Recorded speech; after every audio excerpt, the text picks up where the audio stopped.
تم اس گھر سے جا رہے ہو اور میں نہیں چاہتی کہ تم واپس آؤ۔ بس یہی اس نے سنا۔ کوئی بحث نہیں ہوئی، کوئی چیخ و پکار نہیں، بس ایک خشک جملہ اور دروازہ بند ہونے کی آواز۔ اس کی دادی، وہی عورت جس نے اسے بچپن سے پالا تھا، اب اسے یوں باہر نکال رہی تھی جیسے وہ کوئی اجنبی ہو۔ اس کا دادا یہ منظر دیکھ کر حیران رہ گیا۔ یہ کیا کر رہی ہو؟ اسے اس طرح کیوں نکال رہی ہو؟ یہ تمہارا پوتا ہے۔ لیکن اس نے مزید ایک لفظ بھی نہ کہا۔ وہ بس مڑی اور گھر کے اندر غائب ہو گئی۔ اسے سمجھ نہیں آیا، پڑوسیوں کو بھی نہیں آیا، کسی کو سمجھ نہیں آیا۔ وہ لڑکا بے مقصد چلنا شروع ہو گیا۔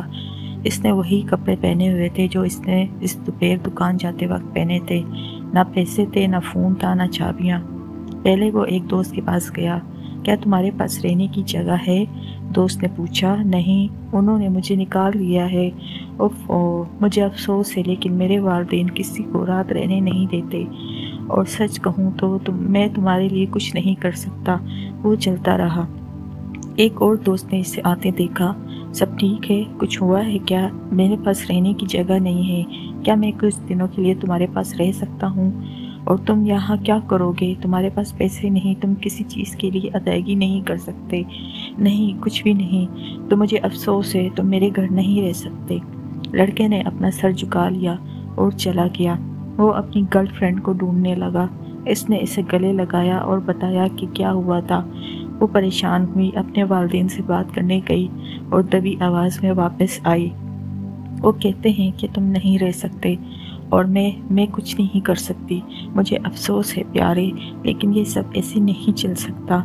اور وہ اکیلا رہ گیا، مکمل طور پر اکیلا۔ وہ ایک فٹ پاتھ کی بینچ پر بیٹھ گیا اور آسمان کی طرف دیکھا۔ اس نے ان لوگوں کے لیے سب کچھ کیا تھا جو اب اسے کچھ بھی نہیں دے رہے تھے۔ گھنٹے گزر گئے، اور جب اسے لگا کہ اب کوئی اسے ڈھونڈنے نہیں آئے گا، اس کا دادا نمودار ہوا۔ چلو گھر چلیں، اس نے کہا۔ وہ نہیں جانا چاہتا تھا۔ کس لیے؟ تاکہ تم مجھے دوبارہ باہر نکال سکو۔ مہربانی کر کے مجھ پر بھروسہ کرو، بس آ جاؤ۔ وہ کار میں بیٹھ گیا۔ پورا راستہ مکمل خاموشی رہی۔ جب وہ پہنچے، اس کی دادی اسے گلے لگانے دوڑی۔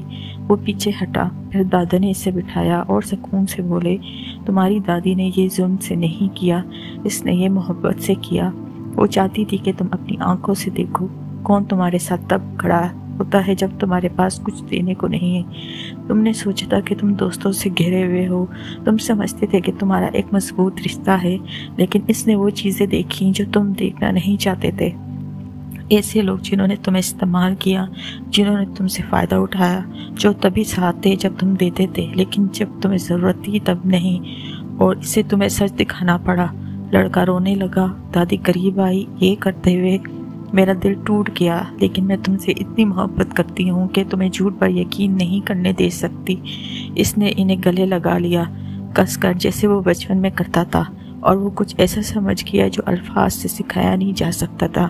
نتیجہ، کبھی کبھی وہ شخص جو آپ سے سب سے زیادہ پیار کرتا ہے وہی وہ ہوتا ہے جو آپ کو جھنجھوڑنے کی ہمت کرتا ہے تاکہ آپ کی آنکھیں کھل جائیں، کیونکہ جب آپ کے پاس کچھ ہوتا ہے تو ہر کوئی آپ کے گرد جمع ہوتا ہے، لیکن جب آپ کے پاس کچھ نہیں ہوتا تو آپ کو پتہ چلتا ہے کہ واقعی کون قابل قدر ہے، کون آپ سے محبت کرتا ہے، اس کے لیے نہیں جو آپ دیتے ہیں بلکہ اس کے لیے جو آپ ہیں۔